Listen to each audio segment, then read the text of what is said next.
Hello my dear lovelies, welcome back to our channel. This is Bhanu Srinivas. అందరూ ఎలా ఉన్నారు? బాగున్నారని అనుకుంటున్నాను. నేనైతే సూపర్ డూపర్ హ్యాపీగా ఉన్నాను మీ అందరి సపోర్ట్ తో. అంతేకాదు ఇప్పుడు చాలా ఎక్సైట్ గా ఉన్నాను. నేను మిమ్మల్ని ఇప్పుడు ఒక స్పెషల్ ప్లేస్ కి అయితే తీసుకొస్తున్నాను. ఇప్పుడు మనం ప్రెసెంట్ విజయవాడలో ఉన్నాము. గుంటూరులో ఒక చిన్న పర్సనల్ వర్క్ మీద వచ్చాం అనమాట. మరి ఎలాగో గుంటూరు వచ్చాం కదా, గుంటూరుకి పక్కనే ఉన్న విజయవాడని విజిట్ చేయకపోతే ఎలాగా? అది కాక ఇప్పుడు కనుక విజిట్ చేయకపోతే తర్వాత చాలా ఫీల్ అవుతాము. సో ఈ రోజు మనం డోంటి వినాయకుడిని చెడిపోతున్నాము. హైదరాబాద్ దాకా వెళ్లే పని లేకుండా హైదరాబాద్ వినాయకుడు కంటే కూడా పెద్దగా ఎకో ఫ్రెండ్లీగా మట్టి గణపయ్యని మన విజయవాడలో అయితే పెట్టారనమాట. సో ఆ వినాయకుడిని ఈ రోజు మనం విజిట్ చేయబోతున్నాం.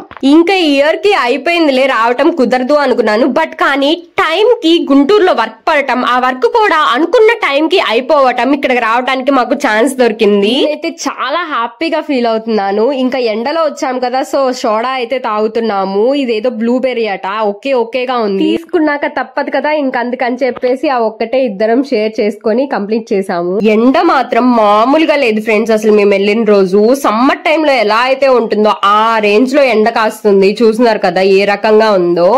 ఇంకా మనమైతే వినాయకుడికి చాలా దగ్గరలో ఉన్నాము. ఇది ఎగ్జిట్ ఎంట్రీ రెండు చూస్తున్నారు కదా. ఇది వాక్ వే అయితే అరేంజ్ చేశారనమాట. ఎందుకంటే ఇక్కడంతా ఫ్లడ్స్ వచ్చేసాయి కదా, సో ఆ ఫ్లడ్స్ కి విజిటర్స్ ఇబ్బంది పడకుండా ఇలా వాక్ వే అయితే అరేంజ్ చేశారు. అసలు ఆ వాక్ వే చూడండి ఎంత హైట్ లో ఉందో, ఎంత దాకా వాటర్ వచ్చాయనేది మీరు దీన్ని చూస్తే అర్థమవుతుంది. ఇప్పుడే కొంచెం అంతా సెట్ అయిపోయింది అనమాట. సో చూస్తున్నారు కదా, ఇప్పుడిప్పుడే కొంచెం వస్తున్నారు. ఇప్పుడు మధ్యాహ్నం టైం కదా, మధ్యాహ్నం కరెక్ట్ 3:30 అవుతుంది ఇప్పుడు టైం. అయితే కొంచెం ఈవినింగ్ నైట్ అయితే బాగా వస్తారు అనుకుంటా. నైట్ టైం అయితేనే ఇంకా వ్యూ చాలా బాగుంటుంది. బట్ కానీ మనకు కుదరలేదు కాబట్టి మనం ఇప్పుడు వచ్చాము.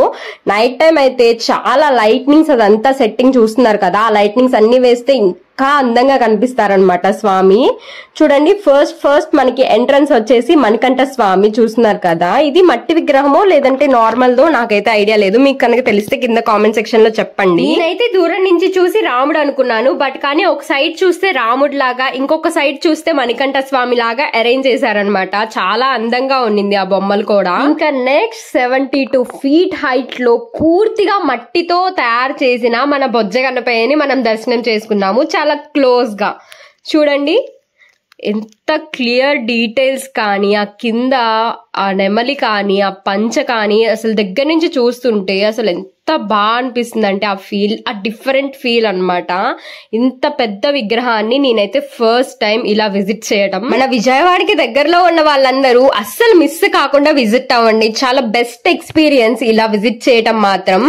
ఇంకా మీరు విజిట్ చేయాలనుకుంటే మాక్సిమం నైటే విజిట్ చేయండి. ఎందుకంటే ఇప్పటికంటే డబల్ హైగా ఉంటుంది నైట్ టైం. ఆ లైట్నింగ్స్ కానీ ఆ సెట్టింగ్స్ అంతా చూసా కదా, కొంచెం నైట్ టైం విజిట్ చేయలేదన్న ఫీల్ ఉంది. బట్ కానీ మనకి కుదరలేదు.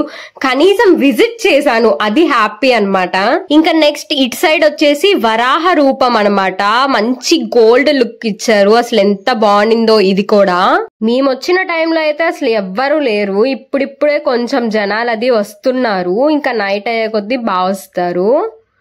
ఇంకా చూడండి అక్కడ మూషికం చూడండి, నా అంత హైట్ ఉంది మూషికం అయితే. ఎంత క్యూట్ గా ఉందో. నేను చూడండి డిఫరెంట్ గా ఎక్స్ప్రెషన్ ఇస్తున్నాను. నా హెయిర్ మాత్రం ఇగ్నోర్ చేసేయండి, ఎందుకంటే ఆ జర్నీ చేయటం వల్ల హెయిర్ అంతా పిచ్చుగుడ్లా తయారైంది.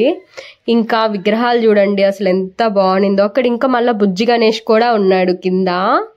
ఇంకా ఈ వినాయకుడి లడ్డు అయితే ఇంకా చాలా బాగుంది. డిజైన్ చేశారు ఆ లడ్డుని కూడా వినాయకుడు లాగా. మీకు అది కూడా చూపిస్తాను చూడండి. క్లోజ్ గా చూడండి, కనిపిస్తుంది కదా మీకు అక్కడ వినాయకుడు బొమ్మలాగా ఉన్నాయి రౌండ్ గా చుట్టూతా. మళ్ళీ ఇంకొకటి కూడా ఉంది, 2 లడ్డూలు ఉన్నాయి. ఇది కూడా ఇదైతే ఇంకా బాగా కలర్ఫుల్ గా ఉంది. జూమ్ చేసి చూపిస్తాను, మీకు కనిపిస్తుందనే అనుకుంటున్నాను. ఇంకా ఈ గణేశుణ్ణి విజిట్ చేసిన వాళ్ళు ఎవరైనా నా వీడియో చూస్తుంటే ఒకసారి కామెంట్ చేయండి, చూద్దాం అసలు నా సబ్స్క్రైబర్స్ లో ఎంత మంది విజిట్ చేశారనేది నాకు తెలుసుకోవాలని ఉంది. మనం ఇందాక ఉన్న దానికంటే కొంచెం బ్యాక్ అయితే వచ్చాము, మీకు కనిపిస్తుంది కదా. సో ఇక్కడి నుంచి మనం సెల్ఫీస్ కానీ అట్లా ఫొటోస్ తీసుకోవటానికి కొంచెం బాగుందన్నమాట. సో అందరూ ఇక్కడ చక్కగా సెల్ఫీస్ అవి దిగుతున్నారు. ఇందాక దగ్గరగా అంటే కొంచెం వీలవ్వకపోవచ్చు, బట్ కానీ దూరం నుంచి చాలా చక్కగా సెల్ఫీ అయితే తీసుకోవచ్చు మనం ఇక్కడ నుంచి. చూడండి ఇక్కడ ముగ్గు కూడా ఎంత చక్కగా వేశారో. శివ పార్వతులు ఇంకా వినాయకుడు అన్నమాట.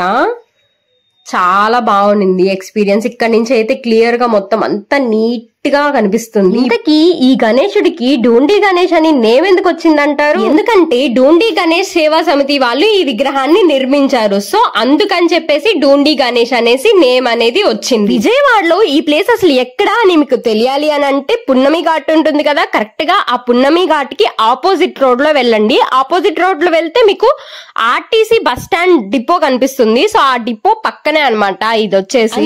ఫ్రెండ్స్ ఇంకా మేమైతే అక్కడ నుంచి బ్యాక్ అయిపోయాము. అన్నట్లు నేను మీకు అసలు మెయిన్ మ్యాటర్ చెప్పటమే మిస్ చేశాను. అదేంటంటే ఈ డోండి గణేశుడికి ఇంకొక స్పెషల్ కూడా ఉంది. అదేంటంటే గణేశుడిని ఎక్కడైతే కన్స్ట్రక్ట్ చేశారో అదే ప్లేస్ లో పెద్ద పెద్ద ఫైర్ ఇంజన్స్ సహాయంతో ఇక్కడే విసర్జన అయితే చేస్తారట.